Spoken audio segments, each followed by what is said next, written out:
I regret not knowing this sooner. Lessons from an 80-year-old. I've lived a long life, 80 years to be exact.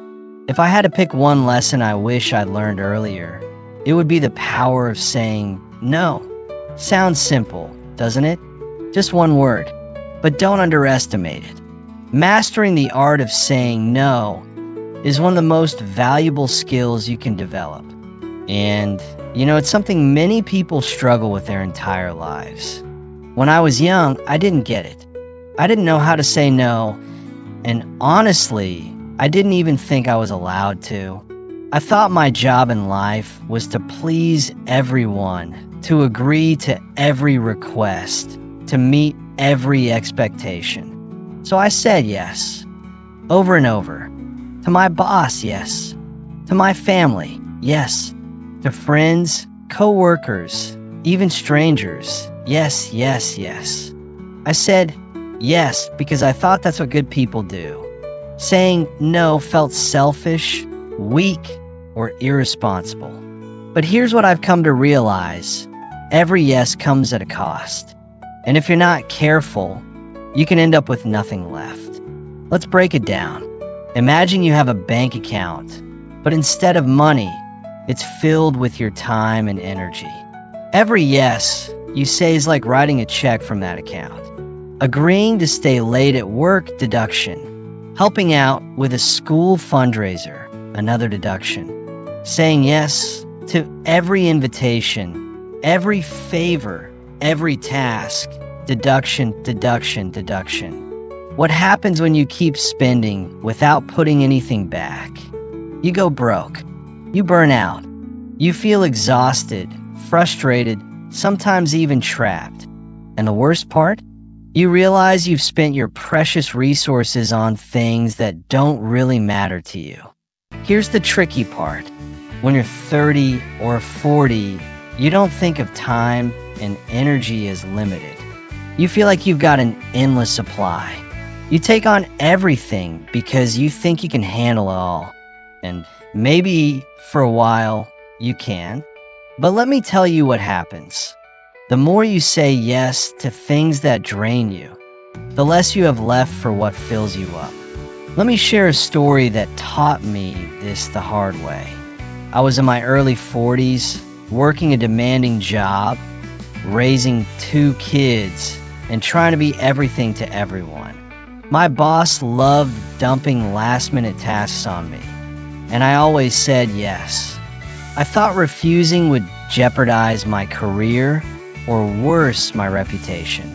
One evening, I was at my desk, buried in reports, when my daughter walked in. She was about 10, holding a comic book she'd just started reading. She said, "Dad, can we read this together?"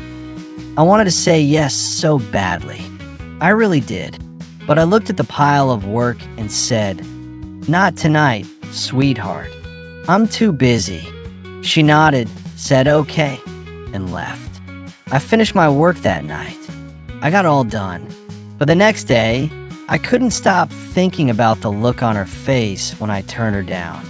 I missed that moment with her, a moment I'll never get back, because I said yes to something that in the long run didn't matter. And here's the kicker. My boss didn't even remember that task. By the next week, it was irrelevant, replaced by a new project. But me? I remembered, and I still regret it.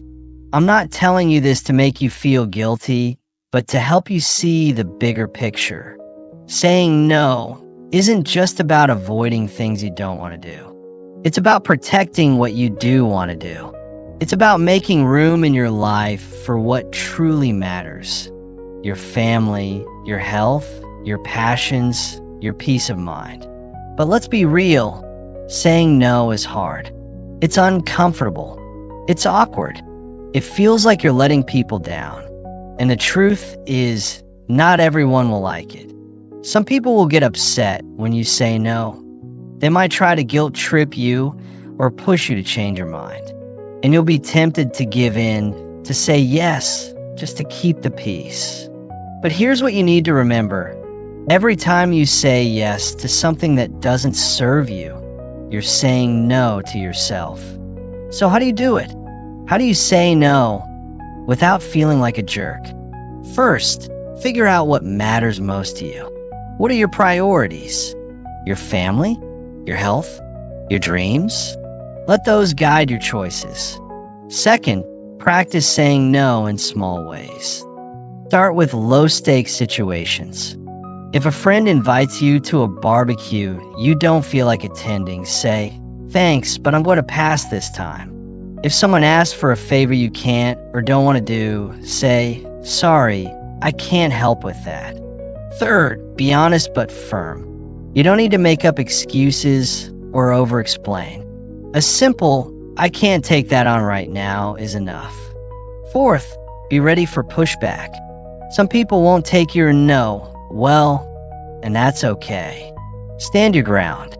You're not responsible for managing their reactions. When I started saying no, something incredible happened. I felt lighter, freer, happier.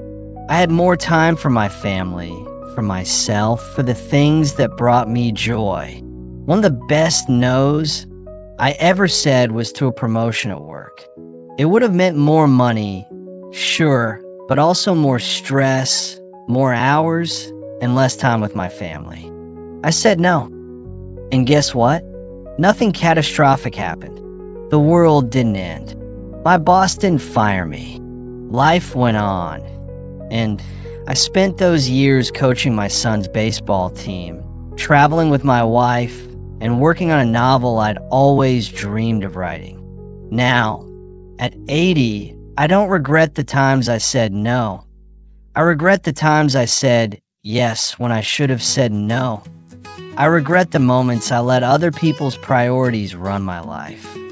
But I learned, and I'm here to pass that lesson on to you. Here's the thing.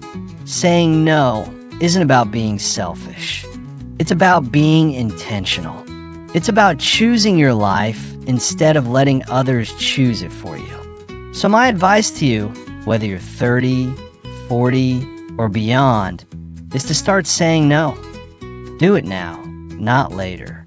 Because every no is a yes to something else. A yes to your family. A yes to your health. A yes to your dreams. And when you're my age, you'll be so glad you did. Life's too short to waste on yes to things that don't matter. So go for it. Say no, and watch how your world changes.